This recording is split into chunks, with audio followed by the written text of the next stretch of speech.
Alright, so today in the garage, we're going to be going over some things that I don't like about the Kawasaki. I do a lot of videos where I talk about how good the Kawi is. KX450X is what this model is. There's a lot of videos where I talk about how good it is, how I really like it, how I like the 450. I like the aluminum frame, a bunch of different things.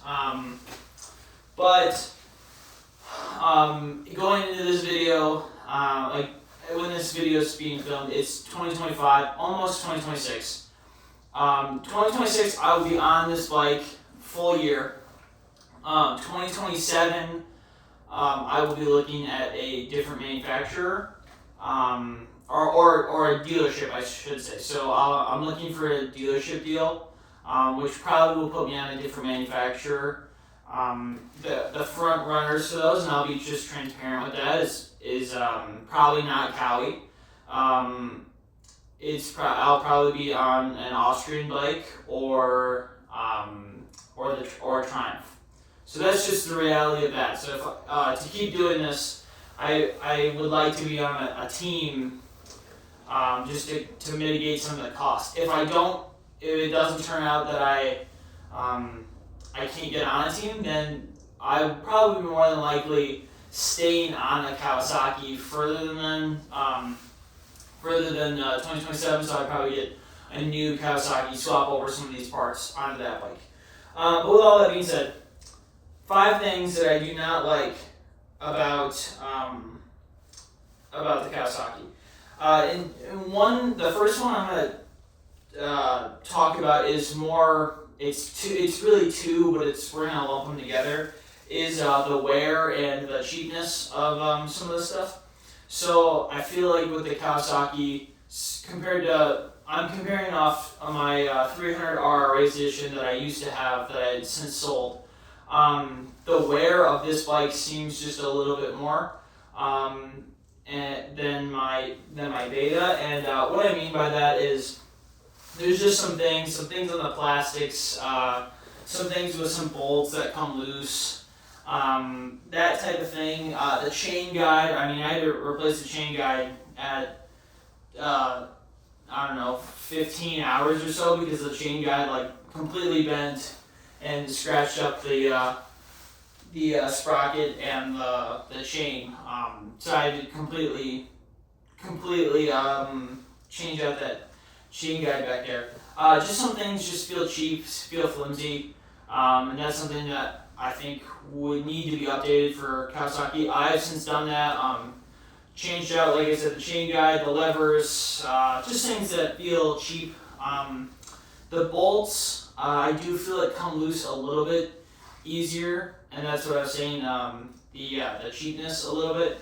The bolts don't feel cheap really. It's just, I don't know, they just seem to come loose a little bit more than some other bikes that I've had. So I did lose under the front fender, there's 4 bolts to hold on the front fender. I did lose one. I noticed the front fender was kind of floppy, and I was like, what is this? And I actually lost one. So that's something, you just have to be upkeep on your bolts a little bit more, and I do. Every time I ride, I check my bolts, and I make sure I'm doing the right thing with the bike. And I live in this garage, working on this motorcycle, and it's gonna happen. So that's just something to keep up on. Another thing is reliability, and now the bike has never not started. The bike has never quit on me. The bike has never had any major mechanical issues. The one thing that it's had a problem with is this hydraulic clutch here. And that kind of leads into something later, is the hydraulic clutch. No matter what I do, I've rebuilt it twice. I purchased a rebuild kit from Pro X. I bought it, put it in, started to leak again. I completely took it apart, used those same parts, cleaned it, put it back together, still leaks. So it's leaked. It started leaking not too terribly long ago, but I don't know what's going on. I just can't get this thing to stop leaking. So my guess is it's actually a clutch line that needs to be changed. So that will be probably coming up here shortly. one thing that this bike kind of lacks in is the tank capacity. This tank is a 1.8 liter tank. Most of the time, you'll see like a 2.2, 2.5, 2.8. Those are kind of common with cross-country bikes.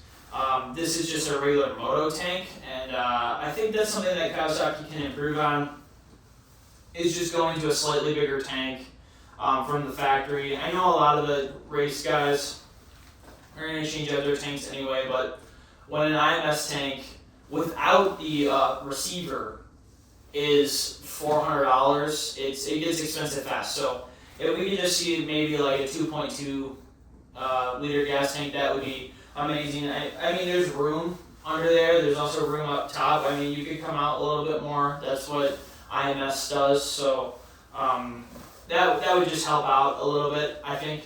I've never actually run it out of gas. I'm pretty easy on the throttle, I would say. I mean, I did a whole 2-hour GNCC. I've done a couple 2-hour hair scrambles and a GNCC on the tank and never ran out. So I'm not too worried about that. It's just I just want to make sure that I won't run out. Doesn't seem like the bike's too terrible on pump gas, so I just used either 91 or 93 or whatever the gas station has. But if you're using like a VP or Renegade or any of those high octane gases that are like race gas, you probably will go through some of those faster. The last thing is the clutch. So like I said, I've had problems with the clutch.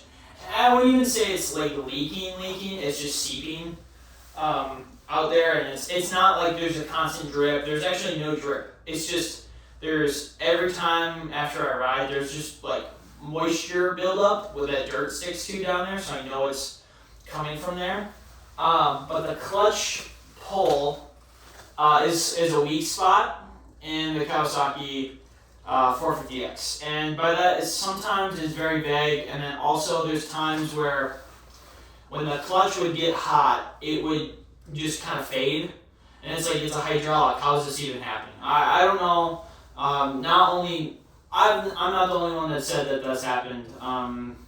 Chris Kiefer and plenty of the MXA and all that stuff, they say the same thing, that the clutch kind of fades. So that's real. As a person that's not like in a media standpoint, that is one thing that I do feel, and that on my Beta that had a Brembo clutch, I do like that feeling better. This is a Nissan, and not that it's bad, it's just I think it could use some improvement. And some of that is I swapped out the clutch plates, fibers, and then the Belleville spring that's in there, and that seems to help. That seems to help the pull a little bit and make it not to fade as much. But I have heard people recommend that you switch to the whole basket and all the stuff, the gear, the basket, and all that stuff. But that's $1,000. So the plates and springs and stuff, that's $100, and if you $150, $200, whatever it is, if I would start there, because if you start there and it doesn't fix the problem, then you can go buy the stuff, but if you can buy that separately. If you buy the hub and all that stuff, I mean, I'll be honest, the cover, the Hinton cover looks awesome, but it seems to me that the fibers and the steels, that just helps out a little bit. Maybe it just allows for a little bit more heat, so it doesn't fade. So yeah, so that's my whole video here, just some things I don't like about the Kawasaki, but like I said, they're pretty minimal stuff. I mean, I could barely think of 5 things that I didn't like. I think the biggest thing for me is I like to learn a new dirt bike, so even if I'm not on a Kawasaki in a year, 2 years, whatever it is, it's not against the Kawasaki. It's just that I enjoy learning a new motorcycle.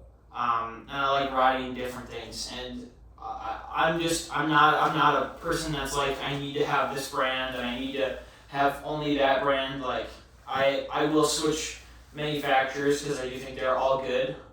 They all have their downsides. So if you have any questions, email me. It'll be down below. But this is a great bike, and those are just some things I think that can be fixed. And pretty much all of this stuff that I listed could be fixed by spending some money. So if you get this bike is cheaper than like a KTM or a Husky or a Beta or whatever it is, Yamaha, you save some money buying this bike, and you can put money into it. So that's just some things right there. And yeah, like I said, email me if you have any questions. It's down below. Thank you guys for watching. I will see you in the next one. Thanks. Bye.